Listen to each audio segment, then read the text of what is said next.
رمضان الذي أنزل فيه القرآن هدى للناس وبينات من الهدى والفرقان. بسم الله الرحمن الرحيم, alhamdulillah wa salatu wa salam ala rasulillahi amma ba'd. Inch'Allah ta'ala, on se voit aujourd'hui pour notre 17e faïda et elle va concerner Souratul Kahf et c'est notre 4e partie dans Souratul Kahf. Alors la semaine passée, nous avions vu l'histoire de Moussa et de Al-Khadir et Inch'Allah aujourd'hui, on va essayer de voir les fawaïd qu'on peut en tirer de cette histoire-là. Alors rapidement, on va essayer de reprendre l'histoire de Moussa et de Al-Khadir, rapidement Inch'Allah.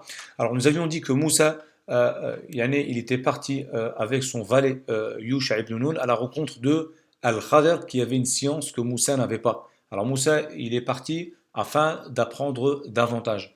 Alors une fois qu'ils ont trouvé Al-Khadir, Moussa lui a demandé de pouvoir le suivre, ce à quoi Al-Khadir il a répondu que tu ne pourrais pas patienter avec moi, et Moussa alayhi salam, il lui a répondu Inch'Allah je serai patient. Et suite à cela, Al-Khadir qu'est-ce qu'il a fait? Il a mis une condition entre lui et Moussa. Il lui a dit, tu peux me suivre, mais tu ne me questionnes pas. Condition que tu ne me questionnes pas sur mes agissements jusqu'au moment où je vais t'informer pourquoi j'ai fait cela et cela. Donc Moussa a accepté et ils sont partis. Alors ils ont vécu trois situations. Et Allah subhanahu wa ta'ala nous raconte trois situations qu'ils auraient vécues tous les deux. Alors la première situation, nous avions dit que c'était l'histoire, ou plutôt la situation qui concerne le bateau, lorsqu'ils sont montés sur un bateau et que Al-Khadir a détérioré une partie du bateau, ou plutôt le bateau, d'accord? Il avait enlevé une planche du bateau, ce qui permettait à l'eau de rentrer dans le bateau. Alors Moussa l'avait questionné, pourquoi tu as fait cela, puisque les gens du bateau ils ont accepté de nous prendre avec eux gratuitement, et toi, en échange de cela, tu détériores leur bateau. Alors ici, Al-Khadir lui a dit, je t'ai dit que tu n'allais pas patienter, d'accord? Et là, Moussa, il s'est excusé d'avoir oublié la condition que Al-Khadir avait mis entre lui et Moussa. D'accord? Donc ensuite, ils se sont mis ils ont continué à marcher et ils ont rencontré un groupe d'enfants et Al-Khadir avait a ôté la vie à un enfant. D'accord? L'un des enfants qui était dans le groupe d'enfants qui jouaient, Al-Khadir s'est approché de lui et lui a ôté la vie. Moussa s'est insurgé et il lui a dit pourquoi tu as fait cela? C'est un enfant qui ne porte pas de péché. D'accord? Vu que c'est un enfant. Et il ne t'a pas fait de mal. Alors pourquoi tu as fait cela? Et là, Al-Khadir lui a dit, tu vois, je t'ai dit, tu n'allais pas patienter, encore une fois. Ensuite, ils se sont mis encore à circuler, et ils sont arrivés auprès d'un village, et ils ont demandé hospitalité aux gens du village, à manger, et les gens du village ont refusé. Et Moussa et Al-Khadir, ils ont continué leur chemin.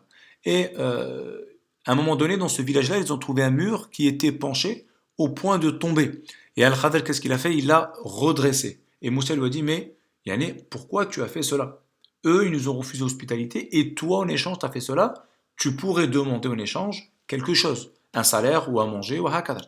Et là, Al-Khadir lui a dit, on va se quitter là. D'accord? On va se quitter là, puisque dans la deuxième situation, après la deuxième situation, tu t'es excusé et tu m'as dit, si je t'interroge encore une fois, tu seras en droit de ne plus être en ma compagnie, et là, tu viens de le faire, donc on va se quitter. D'accord? Donc nous avions raconté plus ou moins cette histoire-là la semaine passée. Alors nous, aujourd'hui, Inch'Allah, on va essayer de traiter ces trois situations-là un peu plus en détail et on va essayer de voir les fawaïd qu'on peut en tirer. Alors, première situation, nous avions dit qu'ils étaient montés sur le bateau et Al-Khadir a détérioré le bateau exprès. D'accord? Et ici, en fait, il y a une faïda.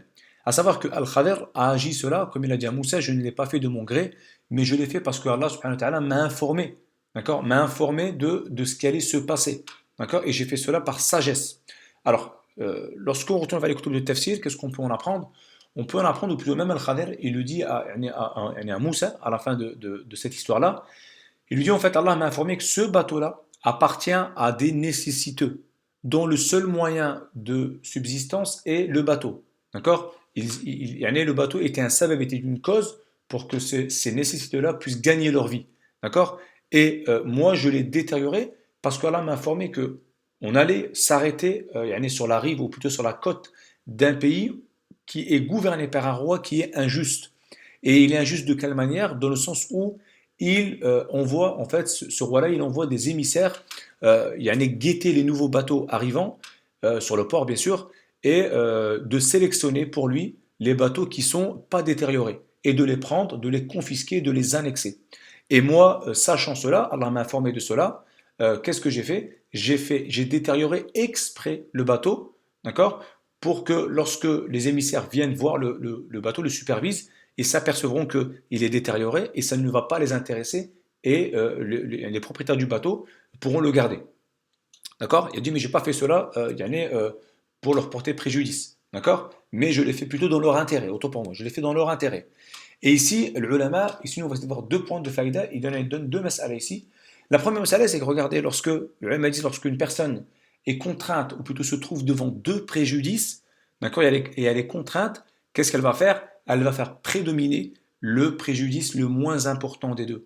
Ici, regardez, dans cette situation-là, le khader, ou plutôt on a deux situations, deux préjudices. D'accord? Les propriétaires du bateau étaient devant deux préjudices. Le premier, c'est que leur bateau soit annexé par le gouverneur injuste. Et le deuxième préjudice, c'est que Al-Khader puisse faire un petit trou qui peut être réparé par les propriétaires du bateau juste après. D'accord? Et on voit qu'Al-Khader, qu'est-ce qu'il a mis en avant? Il a fait prédominer le préjudice le moins important. D'accord? Donc ça, c'est une première faïda qu'on peut prendre.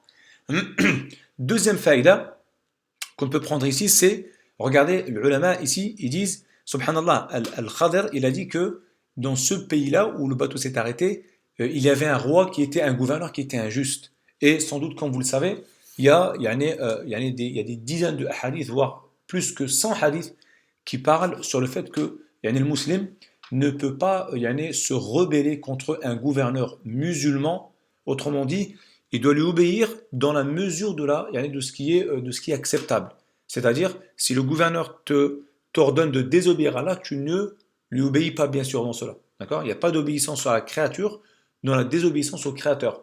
Mais la règle générale ici, c'est que les gouverneurs musulmans, combien même ils sont injustes, nous on doit leur donner leur droit, qui est l'obéissance. D'accord? Et combien même eux ne nous donnent pas notre droit, notre droit, on l'aura auprès d'Allah subhanahu wa ta'ala et on le demande à Allah subhanahu wa ta'ala. Et ici on voit que Moussa al-Khader, combien même ils ont mis en avant que le fait que ce soit un gouverneur injuste, à aucun moment ils se sont dit on va former un groupe et on va aller destituer le gouverneur. Mais au contraire, ils ont essayé de trouver notre alternative. D'accord? Et ça, c'est les deux faïdas qu'on peut tirer de cette première partie de l'histoire, cette première situation.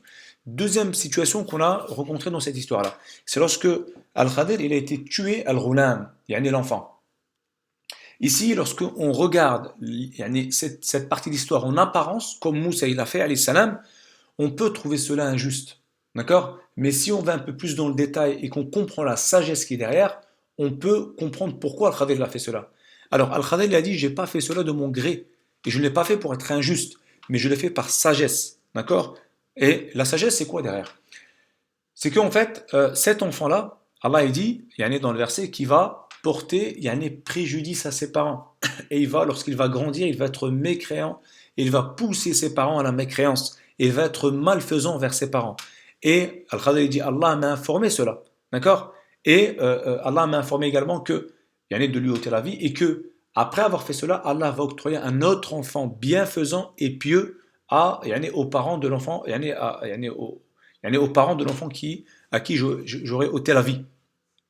D'accord? Et il dit à Moussa, mais cela tu ne le savais pas. D'accord? Et ici, les ulama, ils mettent en avant, regardez, subhanallah, ce qui peut être construit sur cette chose-là, sur cette histoire-là, c'est que, regardez, sur cette sagesse-là du comportement de Al-Khadir, c'est 3 points.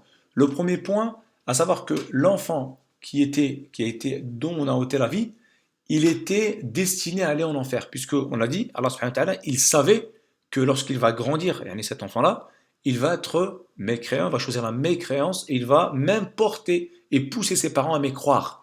Donc il allait faire partie des gens de l'enfer, lui et peut-être même ses parents. D'accord? Donc Allah, qu'est-ce qu'il a fait? Il lui a ôté la vie avant la puberté, parce que c'était un roulam, et le roulam, c'est tous ceux qui, c'est le nom qu'on donne à un enfant avant la puberté.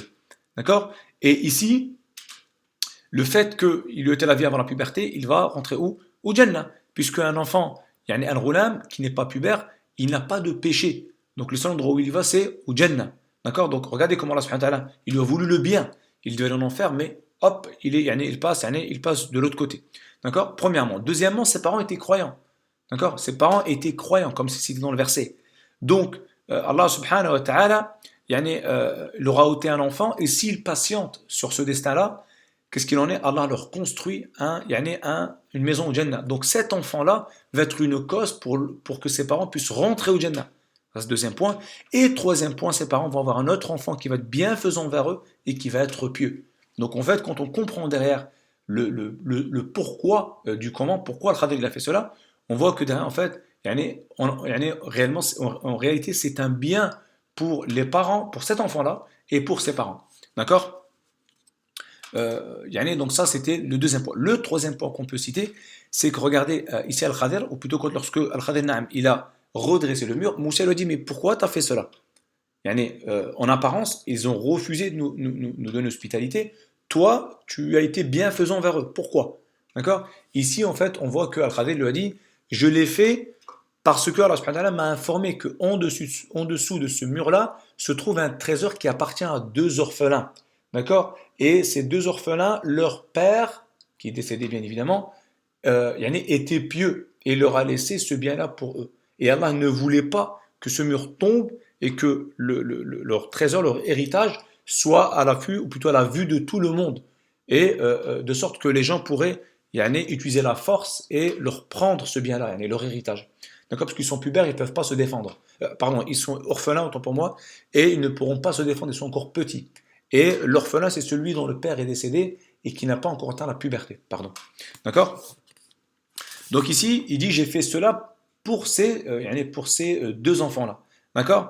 Et ici, la faille qu'on peut prendre, regardez, on peut prendre, subhanallah, c'est que les ulama disent, regardez bien, la piété d'une personne pourra être profitable, pourra profiter à ses enfants. Ici, regardez, le fait que leur père était pieux, cela a été une cause pour que Allah préserve le bien des enfants. D'accord? Donc le bien des enfants, les enfants ont profité de la piété de leur père. Et ça, c'est une faïda qu'on peut prendre, c'est une grande faïda qu'on peut prendre dans cette partie de l'histoire.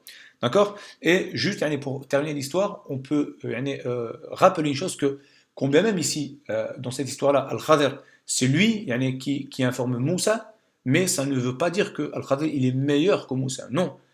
Moussa alayhi salam, il est meilleur que Al-Khadir, d'accord? Il fait partie de Ulul Azm, d'accord?